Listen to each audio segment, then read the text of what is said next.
मुल्क में सियासत गाली क्यों बन गई है और जमहूरियत ऐसी क्यों है कि 5% कोई अंडे बच्चे देती है, बाकी 95% के लिए बांझ है, बंजर ज़मीन की तरह है। इसको महसूस किया हमारे जर्नलों ने। उन्होंने कहा कायद आज़म साहब से कि जनाब ये मुल्क कैसे चलाएंगे। उन्होंने कहा भाई पार्लिमानी जमहूरियत और ये और वो। तो जी वो यहाँ नहीं चलती। कायद आज़म को एक तो गुस्सा आया, उसके ऊपर उन्होंने 2-3 लोगों को सज़ा भी दी। अयूब खान साहब थे। अच्छा, अयूब खान साहब को सज़ा मिली? सज़ा मिली। फिर एक तो डिमोट किया, उनकी मज़ीद तरक्की पर पाबंदी लगाई। तीसरा उन्होंने ईस्ट पाकिस्तान राइफल्स में ट्रांसफ़र कर दिया।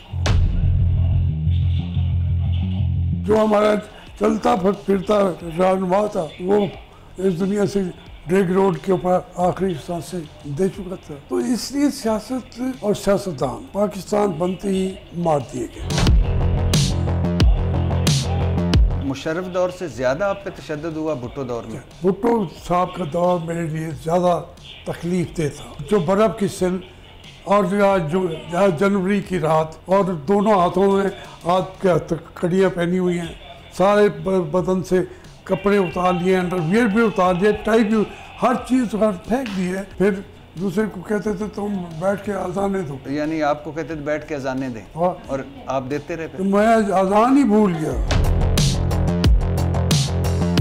आप नवाज शरीफ साहब को सियासतदान नहीं मानते? मैं नहीं मानता। उन्होंने कहा जी हम सियासत में आना चाहते हैं। शहबाज शरीफ तो मेरे बड़े भाई नवाज शरीफ साहब। मैंने कहा मैं तो तहरीक इस्तकलाल ज्वाइन कर रहा हूँ। तो उन्होंने कहा जी जिधर तुसी जाओगे 80.5 तो नाल ही जाओगे। फिर ये मेरे 2 साल गाड़ी चलाते भी थे, जहाँ जहाँ जाना है, गुजरात जाना है, मैं नवाज शरीफ कहते जी गड्डी में चलानी है। वही नवाज शरीफ साहब जो आपकी गाड़ी चलाते थे और जो कहते थे सानू भी सियासत सिखाओ, वो फिर आपके लीडर हो गए। क्यों? कायद आप उनके पीछे खड़े हो गए कि ये मेरा कायद है, मेरा लीडर है। तो आपने प्रेस कॉन्फ्रेंस की और जिसमें आपने कहा कि इमरान खान पर आपने इल्ज़ाम लगाया कि इनके पीछे इस्टेब्लिशमेंट है। फिर आप पीटीआई छोड़ दी। क्या देखा था सर जो आपने इतना बड़ा डिसीजन लिया, इतनी बड़ी प्रेस कॉन्फ्रेंस की और इमरान खान को रास्ते में छोड़ के आप चले गए? आपने कहा कि 2014 का धरना जनरल ज़हीरुल इस्लाम और जनरल पाशा की साजिश थी। जनरल ज़राइल शरीफ अपनी मर्जी के जनरल प्रमोट करके नवाज शरीफ से तोसी चाहते थे। आपके पास कोई सबूत है? मुझे ये बताइए कि वो जावेद हाशमी जो इमरान खान की इस्टेब्लिशमेंट से कुर्बत को पसंद नहीं किया और धरनों के पीछे खुफिया हाथ को पसंद नहीं किया और कहा कि नहीं अब चढ़ाइयाँ चढ़ूइयाँ नहीं, धरने धुरने नहीं, पीछे साजिश नहीं, तो वो जावेद हाशमी जब नवाज शरीफ साहब ख़ानदान समेत फ़ौजी डिक्टेटर से डील करके जद्दा चले गए और वो पीछे मारें खा रहा था, उस वक्त क्यों नहीं आप जागे? हम जैसे कारकुनों को क़यादत से दूर रखने में चौधरी निसार का मरकज़ी किरदार रहा है। चौधरी निसार पार्टी में इस्टेब्लिशमेंट के नुमाइंदे के तौर पर थे। पावर भी उसी के पास थी। कुछ मामलात में तो नवाज शरीफ नीचे था, वो वज़ीर आज़म, बड़ा वज़ीर आज़म भी वही था, क्योंकि उसको पीछे सपोर्ट थी इस्टेब्लिशमेंट की भरपूर। क्या ऐसी चीज़ें हुई कि आपने मुस्लिम लीग छोड़ दी? मैंने मुस्लिम लीग में रहने की कोशिश की। मैंने 15 मिनट मांगता रहा नवाज शरीफ साहब से, 15 मिनट, 8 महीने कहता रहा 15 मिनट। मेरी बात तो सुन ले। मिलते ही नहीं थे आपसे। फिर एक वक्त आया सर, आपने मुस्लिम लीग छोड़ी।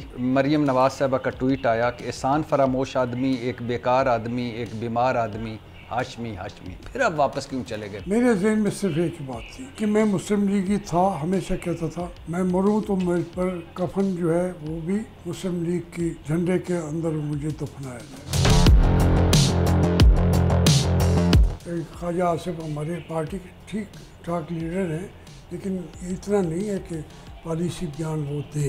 ये मेरे गले पड़ गया, फिजिकली आगे आने लगा कि तो मैं बयान देता, तू कौन है और ये मेरे बाजू तो दोनों सलामत थे। तो इसको मैंने इस्तेमाल भी किया ख्वाजा साहब की खिदमत में। मैंने कहा यानी आपने फिजिकल मारा? उसने मेरी माँ का उनकी गाली दे दी। तो आपने ख्वाजा आसिफ को मारा? मैं इसके बाद क्या करता? नहीं, थप्पड़ मारे, मुक्का मारा? बस तो दोनों हाथ सलामत। फिर मैंने मियाँ साहब को शोर मचा के कहा, आपने ये कुछ मारे हुए।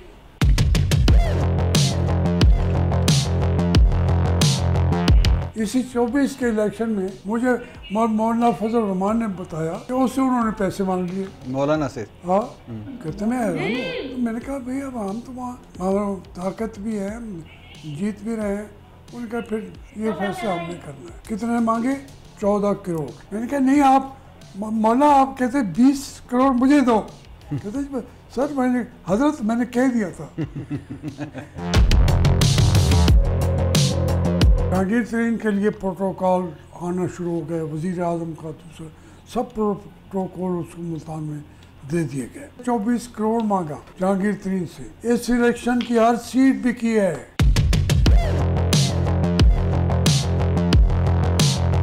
आज की जो जेल सियासतदान हैं उन बेचारों को वो सहूलतें मुयस्सर नहीं जो आपको थी। नहीं है, हालांकि उस वक्त मार्शल लॉ था। मैं तो बार बार पब्लिकली कहता हूँ कि जो इमरान खान की बुरी जेल है, अल्लाह ने दिखाए इमरान खान सह रहा है, छोटी बात नहीं है।